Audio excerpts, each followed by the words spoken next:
Bro, ajari gua hikmah. Demikian sebuah kalimat terucap dari sahabat saya yang memiliki gedung di depan City Walk Sudirman.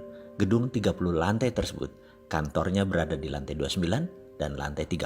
Saya terkejut kenapa tiba-tiba saya baru datang ke kantornya dia berkata demikian. Tapi dia sahabat lama saya. Dia juga mitra bisnis saya. Saya tahu sekali tabiatnya. Dia berhati lembut, sensitif sekali. Dan kalau dia berkata begini, saya jarang komentar. Dalam hati saya berkata, apa dia mau nonton video naratif serial Sadar Kaya Advance ya? Lalu otak iseng saya keluar dan berkata, si Ahmad supir lu bawa motor?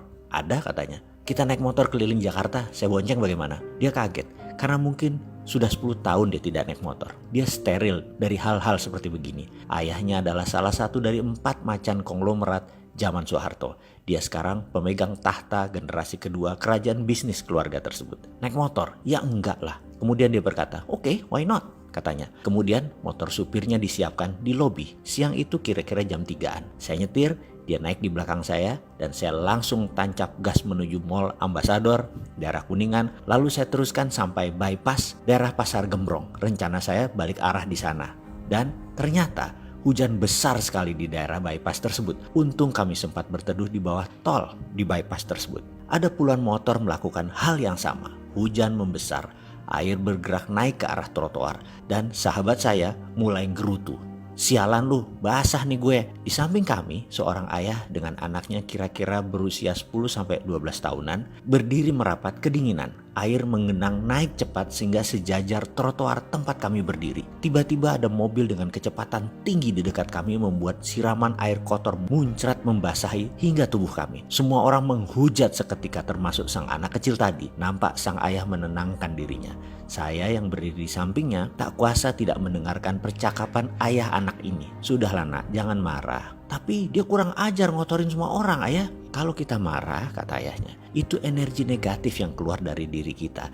Dan ingat, dunia ini bulat. Dan sekali lagi, energi itu kekal. Sekali energi itu tercipta, mereka akan terus ada. Dan karena kehidupan ini berputar, energi itu akan kembali ke diri kita sendiri. Saya terdiam, termangu mendengarnya. Begitu juga sahabat saya yang berdiri tepat di samping saya. Sang ayah melanjutkan, mulai sekarang kamu harus bisa mengeluarkan energi hanya yang positif. Misalnya doakan orang tadi agar selamat sampai ke rumah dan ikhlas dalam berdoa.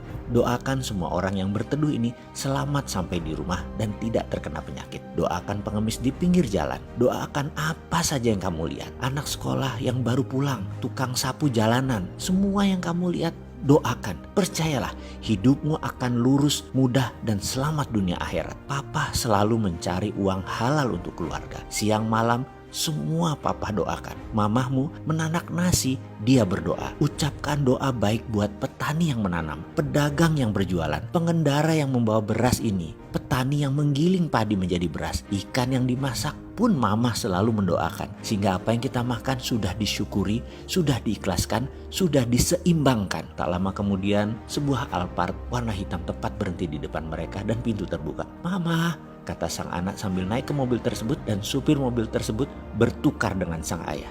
Rupanya ini training day sang ayah ke anak untuk melihat sisi lain dari kehidupan. Itu gumam saya dalam hati. Entah mengapa saya merasa malu teramat sangat. Saya tutup wajah saya dengan helm, menitik air mata saya dan berkata, terima kasih ya Allah, hari ini luar biasa, sebuah pelajaran yang saya dapat. Lalu saya melirik sahabat saya. Ternyata dia lebih parah lagi. Dia menangis deras air mata sambil bergumam, sialan lu bro, lu apain gua? Sialan tuh bapak, kena gua. Gua belum jadi ayah yang baik, gua belum jadi orang yang berpikiran positif. Ya Allah, terima kasih, tobat hamba. Dan saya pun diam saja menanti hujan reda.